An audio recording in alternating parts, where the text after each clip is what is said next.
Hi! Welcome back to my channel. இன்னைக்கு நம்ம இந்த வீடியோல கமலாதாஸ் எழுதின பனிஷ்மெண்ட் இன் த கிண்டர்கார்டன்ற பொயட்ரி பத்தி பார்க்க போறோம்.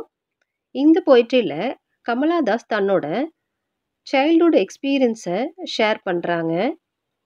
அவங்க சின்ன வயசா இருக்கும்போது கிண்டர்கார்டன்ல படிக்கும்போது அவங்க ஸ்கூல்ல பிக்னிக் கூட்டிட்டு போறதாகவும், அங்க எல்லாரும் ஒரு இடத்துல உட்கார வைக்கிறாங்க டீச்சர்ஸு.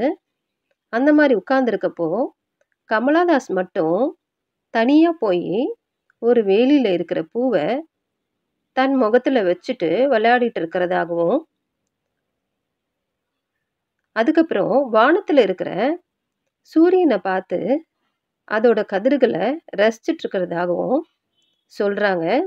அந்த சமயத்துல அவங்க டீச்சர் ரொம்ப அவங்கள திட்டுறாங்க. அவங்க ஒரு ஆங்கிலோ இண்டியன் டீச்சர். இப்படிதான் இந்த பொயட்ரில அவங்க ஆரம்பிக்கிறாங்க. வாங்க நம்ம இந்த பொயட்ரிய பார்க்கலாம். கமலாதாஸ் ஸ்டார்ட்டிங்ல என்ன சொல்றாங்கன்னா, இந்த ஜெனரேஷன் இப்ப பரவால்ல. பெண் குழந்தைங்களுக்கு கொஞ்சம் சுதந்திரம் குடுத்துருக்காங்க. முன்னலாம் அப்படி கிடையாது. இங்க போகாத, அங்க போகாத, இத பண்ணாத, அத பண்ணாதன்னு நெறைய ரூல்ஸ் குடுப்பாங்க. ஆனா இப்ப பரவால்ல. கொஞ்சம் ஃப்ரீடம் கிடைச்சிருக்கு. நான் அந்த பழைய நினைவுகள நெனச்சு பார்க்கவே விரும்பல. அவ்வளோ வலி இருந்துச்சு எனக்கு. அப்படின்னு சொல்றாங்க. அவங்க டீச்சர் ப்ளூ கலர்ல ஃப்ராக் போட்டிருந்ததாகவும், அவங்க ரொம்ப மோசமான வார்த்தையில திட்டினதாகவும் முதல்ல சொல்றாங்க.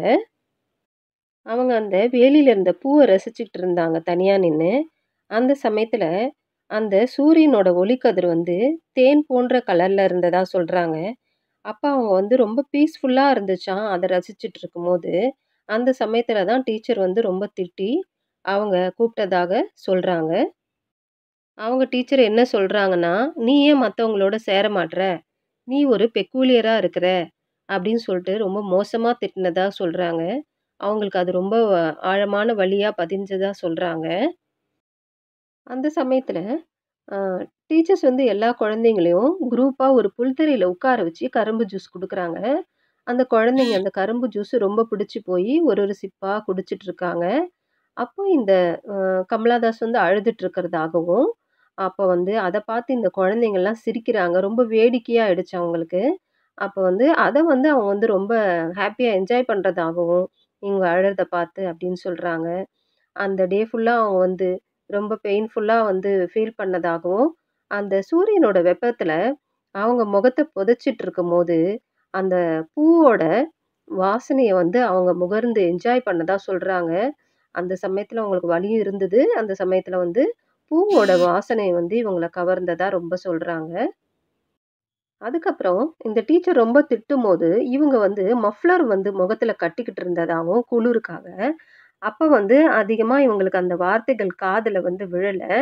அ அவங்க மத்தவங்கலாம் சிரிச்சதெல்லாம் எனக்கு இப்ப நெனச்சா கூட, அந்த முகம்லாம் கிளியரா எனக்கு தெரியல. பிளர்ரா தெரியுது அப்படின்னு சொல்றாங்க. நெறையா வருஷங்க ஓடிடுச்சு. அதனால அந்த சமயத்துல எனக்கு ரொம்ப பெயின்ஃபுல்லா இருந்ததாகவும், ஹேப்பினஸ் அவ்வளவா கிடைக்கலன்னும் சொல்றாங்க.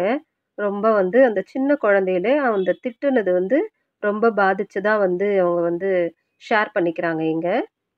கடைசியா அந்த ஸ்டான்ஸால அவங்க என்ன ஷேர் பண்ணிக்கிறாங்கன்னா, இப்போ அவங்களுக்கு மெச்சூரிட்டி வந்ததாகவும், லைஃப்னா இப்படிதான் இருக்கணும், அட்ஜஸ்ட் பண்ணிக்கணும் அப்படின்னு சொல்றாங்க. அந்த பிக்னிக் டேவ அவங்க இப்ப நெனச்சு பார்க்க கூட விரும்பலன்ற மாரி சொல்றாங்க.